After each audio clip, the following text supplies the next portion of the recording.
Welcome back, Shop Rats. It's a Talk About It Tuesday, and today we're going to talk about the big parts shortage scam.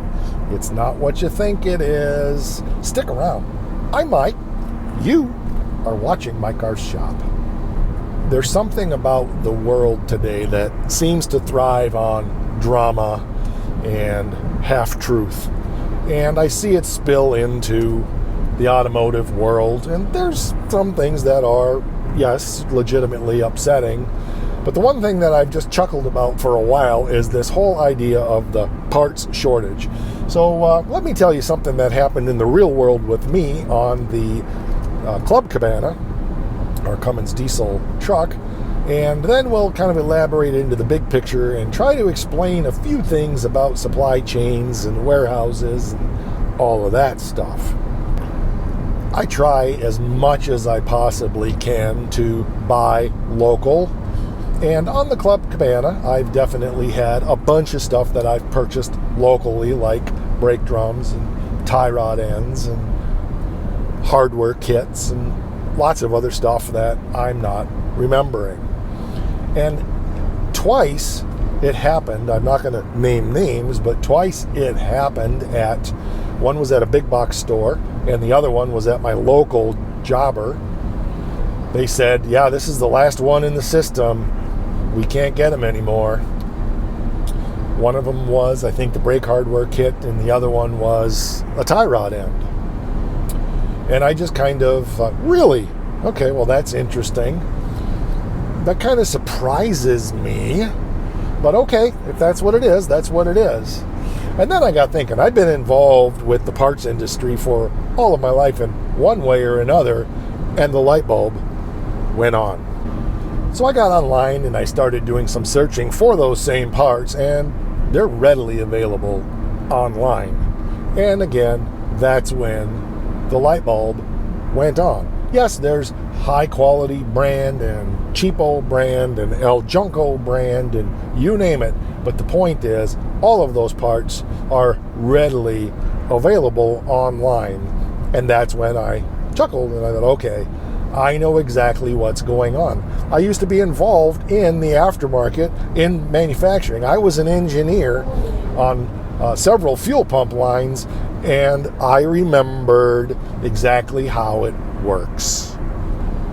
We were OE on a lot of Ford and Chrysler products, and I was the aftermarket engineer in charge of Ford and Chrysler. We also did all the imports and General Motors and you name it. We provided aftermarket product for all of those. But because we were OE on the ones that I did, I had a very unique perspective on both the OE side and the aftermarket side. And one of the things that was interesting was there was a certain window of time that the OE had to provide service to Mopar parts, for example, for fuel pumps.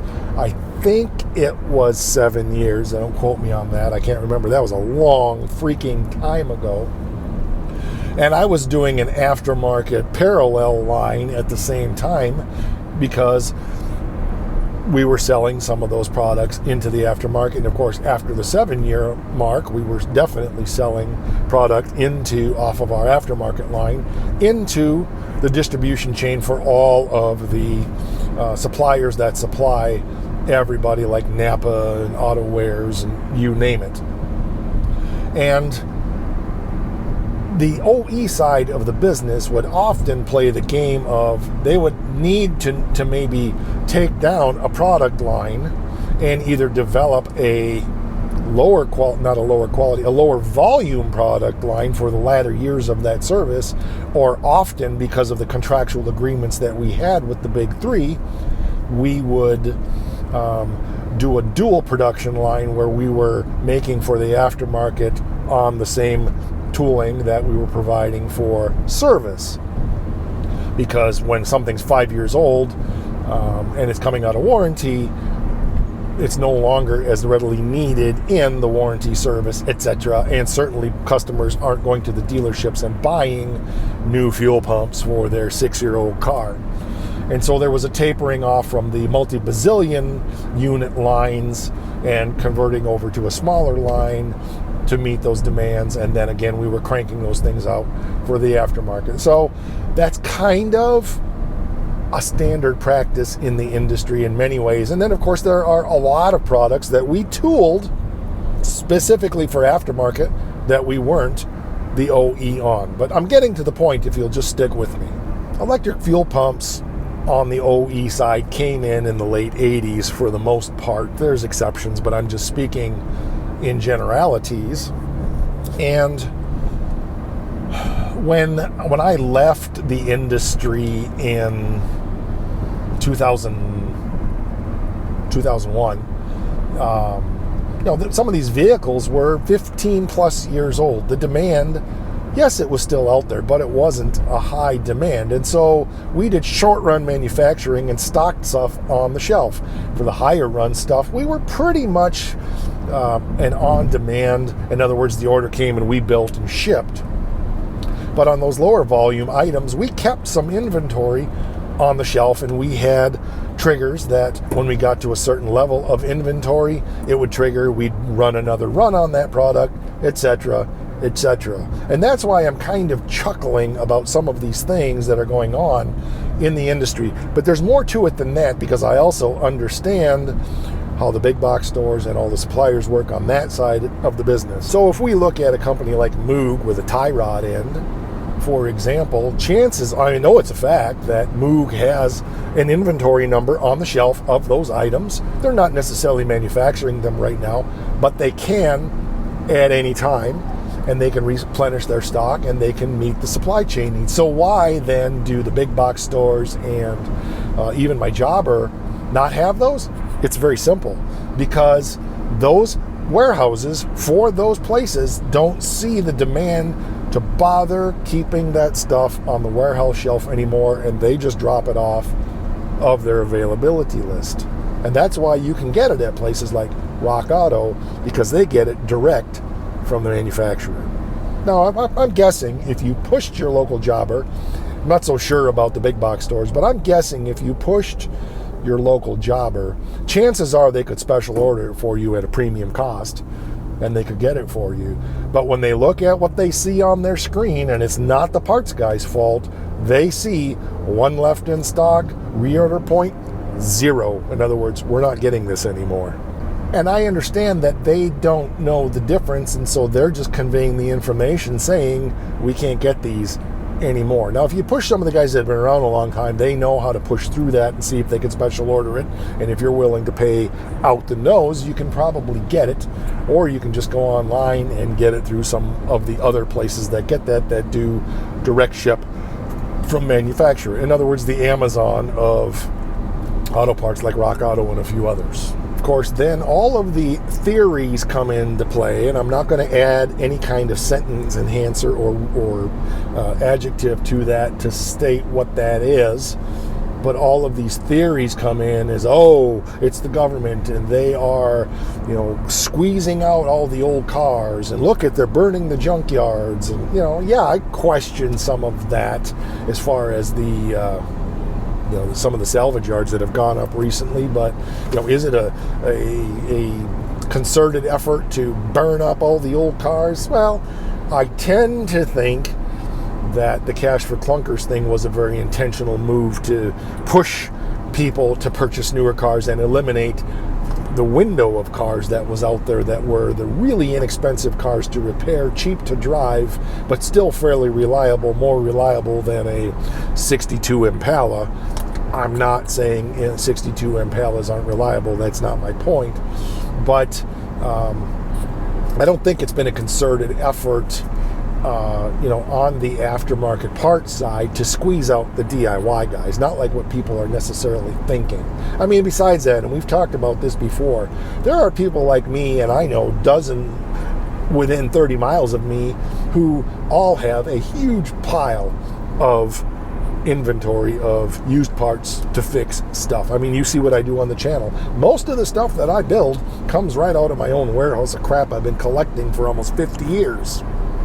I know, it's an unpopular opinion, but anybody that works in the industry will tell you the supply chain issues are not necessarily what you think they are, and they're certainly not what you're going to be hearing from the guy at O'Reilly's or wherever you happen to buy your parts. They only know what they know, and I'm only privy to some of this because of having worked in the industry on both the OE and the aftermarket side to understand a little bit of how those supply chain issues work and how those supply chains work and how those warehouses work.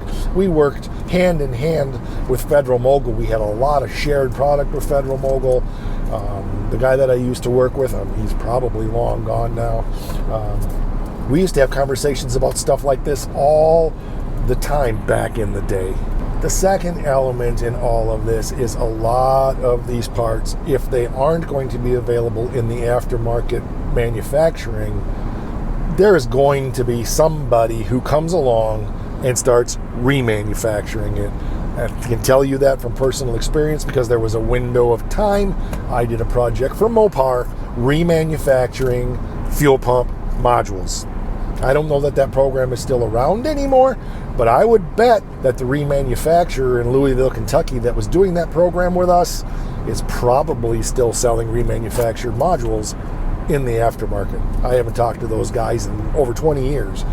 But even if they're not, they can, and there certainly are a large number of other companies out there that can do it. And one more thing, there are plenty of other people out there who can find ways to manufacture low-cost, high-quality replacement parts pretty easily in one-off, low-volume runs that can do this for a long, long time, basically manufacture on demand.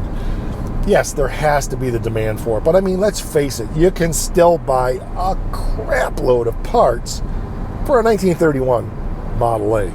And if we can still get parts for a Model A, there's a whole lot more stuff available for cars as they get newer. Now, I know, I get it. You know, in the United States, getting a part for a 1926 Bentley or even a 1926 Oakland is not as easily done. And it's just simply because of the number of those cars that are out there. But the big number cars, I think there's always going to be stuff available. It's just that people don't necessarily understand that O'Reilly's is not going to stock something in their warehouse for a car that's 40 or 50 years old. And even if they did, half of these younger guys behind the parts counter don't know how to look it up. I said half. There are some really good ones. But there are those who only know how to click the computer, and they don't necessarily understand the stuff that us old farts do. Well, that's my opinion, and it is based in both experience and fact. So that's it for this one. Like I said, I know it's an unpopular opinion because there's a lot of people running around calling that the sky is falling.